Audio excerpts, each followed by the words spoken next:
오늘 말씀에서 바울은 이스라엘이 예수님을 거부함으로써 복음이 이방으로 향하게 되고 결국 하나님께 버림받은 이스라엘은 과연 그럼 어떻게 구원받을 수 있을까에 대해서 말씀을 해주고 있습니다.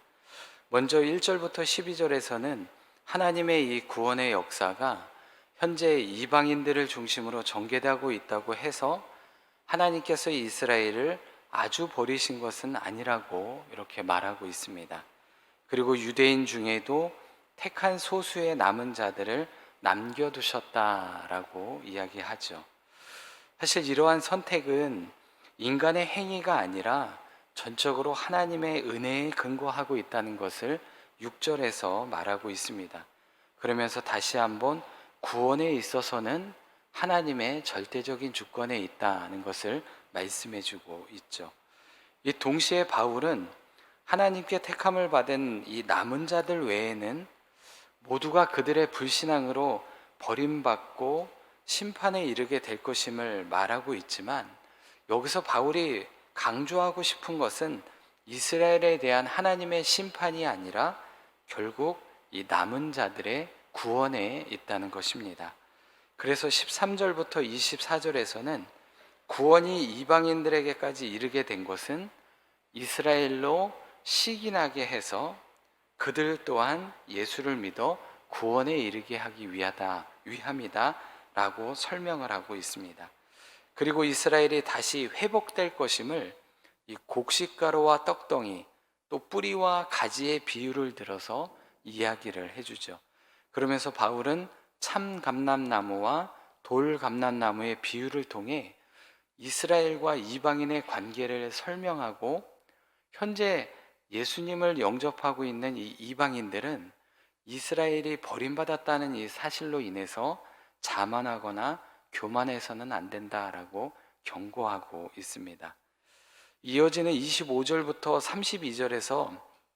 32절에서는 이 바울이 이스라엘이 유기 상태에 처한 것은 구원받을 이방인의 수가 완전히 차기까지 그저 한정적인 것일 뿐, 최종적으로 하나님께서는 이스라엘의 마음을 돌이켜 회개하게 하시고 또 그들을 구원하게 하신다는 이 말씀을 구약의 말씀들을 통해서 밝혀주고 있습니다.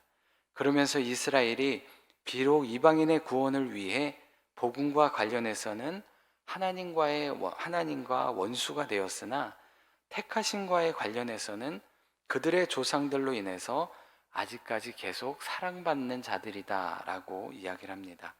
그러시면서 하나님의 은사와 부르심에는 장차 모든 것이 회복되게 될 것이다 라고 말을 합니다. 그리고 더 나아가서 이방인들이 과거에는 하나님께 순종치 않는 자들이었으나 이스라엘의 불순종으로 궁유를 입은 것처럼 이스라엘도 장차 하나님께서 궁유를 베푸심으로 그들이 순종하게 되고 마침내 완전히 회복되게 될 것이다 라고 다시 한번 강조해 주고 있습니다. 그러면서 33절부터 36절에서는 바로 우리를 이렇게 구원하시기 위한 이러한 하나님의 방법이 얼마나 신비롭고 완벽하게 진행되어 가고 있는지 이 하나님의 놀라운 지혜와 지식을 찬양하며 이 말씀을 마무리 짓고 있습니다. 그러면 이러한 본문을 통해서 주시는 영적 교훈 한 가지를 살펴보고자 합니다.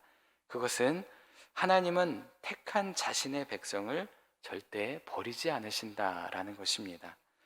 2절부터 4절까지 해서 바울은 하나님께서 자기가 택한 백성을 버리지 않으신다는 것을 설명하기 위해서 엘리야에게 주셨던 그 말씀을 제시해 주고 있습니다.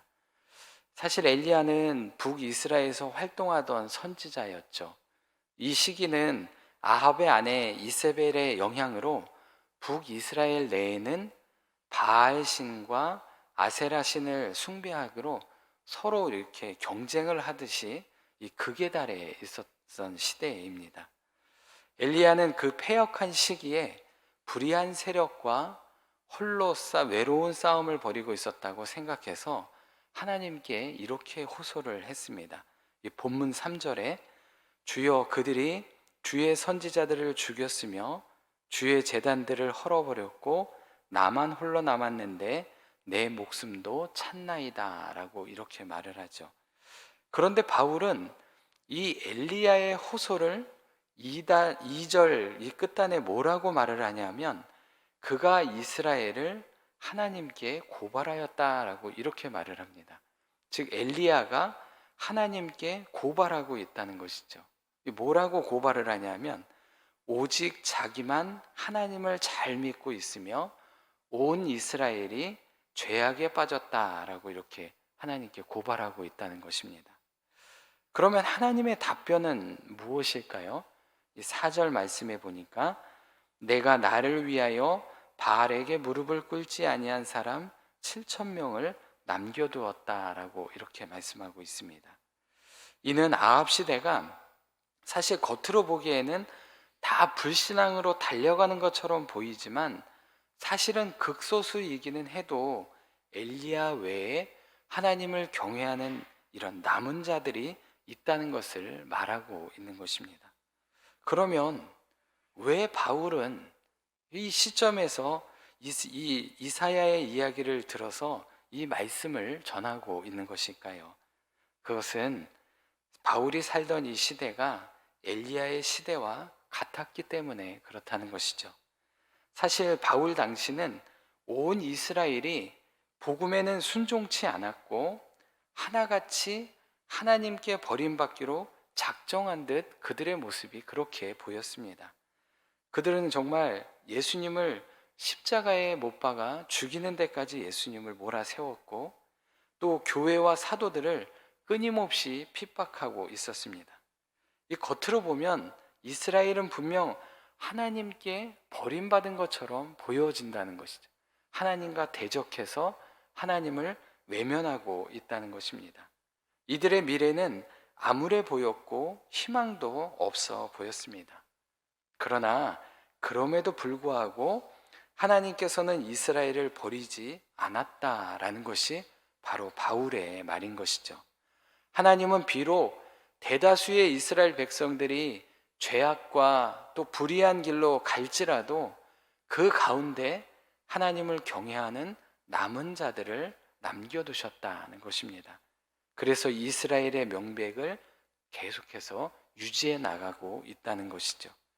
실제로 당시 유대인들은 대부분 예수님을 배척했지만 그 가운데 수만 명은 복음을 받아들였습니다. 바울도 그 중에 한 사람이기도 하죠. 그래서 바울은 11장 1절에서 자신을 이렇게 말합니다. 나도 이스라엘인요 아브라함의 씨에서 난 자요 베냐민 지파다라고 밝히고 있죠. 바로 이것이 하나님은 자신의 백성을 절대로 버리지 않으신다는 명백한 증거가 된다는 것입니다. 하나님은 아무리 암울한 상황 속이라도 하나님을 경외하는 순백한 백성들을 남겨두시고 절대로 버리지 않는다는 것입니다. 오늘 우리가 살아가는 이 시대도 엘리야의 시대와 같지 않습니까? 아름다운 모습의 큰 교회도 많고 하나님의 거룩한 백성이라고 사실 말은 하지만 마치 엘리야 시대의 이스라엘 사람들이 자신을 하나님의 백성이라고 생각했던 것처럼 우리의 모습이 이와 같다는 것입니다. 하나님보다 자신의 이익을 먼저 생각하고 하나님의 말씀을 앞세우는 것이 아니라 하나님보다 앞서가고 이웃에게 사랑을 전하기보다 분쟁과 화를 내고 또 하나님을 믿는다고 하면 비난하고 무시하는 그런 세상 아닌가라는 것입니다. 그러나 하나님은 아무리 상황이 악화된다 할지라도 언제나 순결한 하나님의 백성을 남겨두십니다. 그리고 홀로 남겨두지 않으시죠. 하나님은 우리를 홀로 내버려 두지 않으시고 함께 기도하고 함께 할 우리 성도님들을 함께 남겨두었다라는 것입니다. 이 사실을 기억한다면 어려운 상황에 있다 해도 또 믿음의 환난을 당한다 해도 육체의 고통 가운데 있다 해도 힘내시기를 바랍니다. 하나님은 절대로 버려두지 않으시고 우리가 함께 기도할 수 있도록 함께 이 어려운 상황을 헤쳐나갈 수 있도록 많은 자들을 남겨두셨습니다.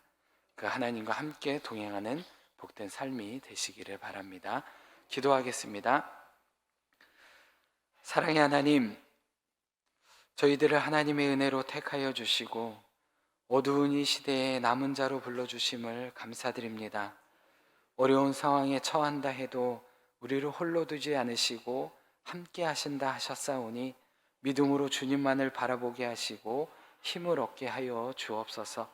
또한 저희 모두가 힘없는 소수라 할지라도 남은 자로서의 맡겨주신 사명을 끝까지 잘 감당하게 하셔 주시고 저희를 통하여 복음을 전하고 세상을 위로하게 하여 주옵소서.